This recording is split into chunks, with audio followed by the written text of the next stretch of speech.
there is a jargon in the used car dealership world. It's a bit like going to the race courses and seeing the guys doing the betting. They're doing this tic-tac system, and they have this language between them, and we're expected to guess or to know what they're talking about. It can be the same when you walk into a car dealership.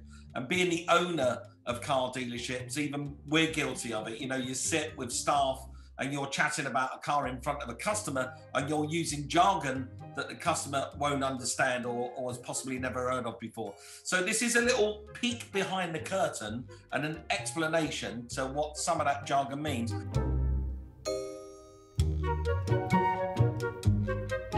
So the word part X, we just say part X rather than part exchange, but basically it means your vehicle that you're putting in part X for the vehicle that you're buying. It's as simple as that.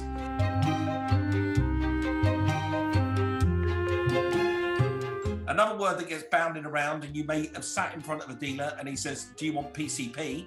And it might sound like that's somebody in a nightclub offering you something in the toilets. Do you want a bit of PCP? But it's nothing like that. It means personal contract purchase. Finance with low monthly payments and deposits that let you hand the car back at the end of the agreement or pay the final outstanding amount of a few £1,000s. So that's what PCP means.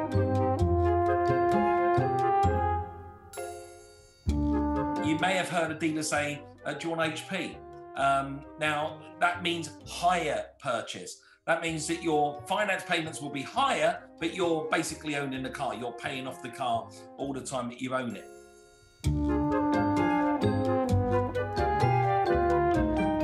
Another word as well, gap insurance. Now, that doesn't mean the space from when you step out the car to the curb, we're going to insure that gap. It doesn't mean that. It means it covers the gap between the amount an insurance company would pay out in the event of an accident and the value of the car itself and the finance agreement. And to explain that, if you've gone and bought a car that you paid 10 grand for and you've got 9 grand of it on finance and you haven't got gap insurance and it gets written off and the insurance company say, well, we only think it's worth 6 grand, they are going to pay you 6 grand. And so you've got a gap between 6 and 9 grand that you're going to have to pay for yourself. So you can insure that gap.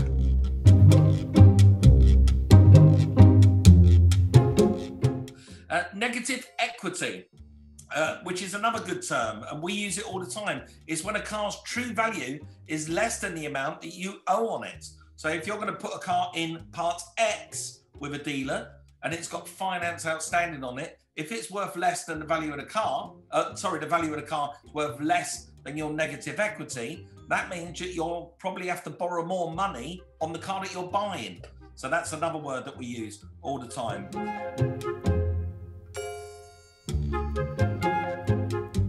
A lemon, or a Friday afternoon car.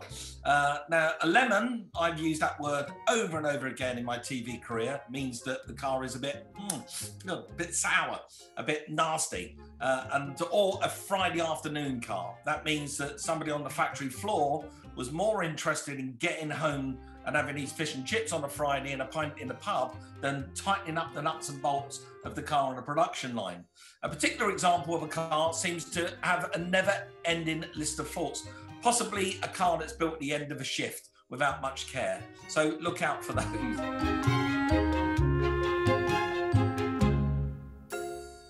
Cap clean.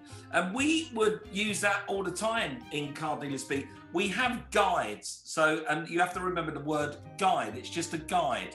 And it's a valuation. It's a tool that we can use. It's a book or it's a computer program, and it's a valuation tool. And one of those valuation tools is a company called CAP. And when they say CAP dirty or clean, we're talking about the value of the car in clean condition or not so desirable condition. So you may hear a dealer say to you, if you're saying to him, I would like to get 10 grand for my part exchange, and he says, but Cap Clean says it's only worth 9 grand, that's what he's referring to. The guide says that the vehicle is worth less than what you're asking for.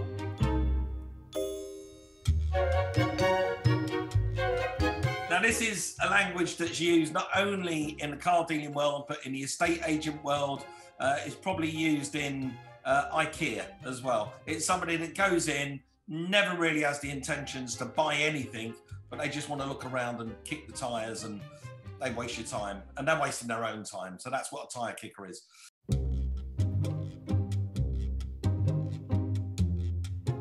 FSH, full service history. So if a dealer or somebody in the motor trade says to you, you can't got FSH, he's not asking whether the car's got a flat tyre or anything. He's asking if it's got a full service history. So look out for that one too. So there is a little bit, a peek behind the curtain of the car dealer's jargon. I hope that makes sense to you. You should write it all down because you might use it in the future. Good luck.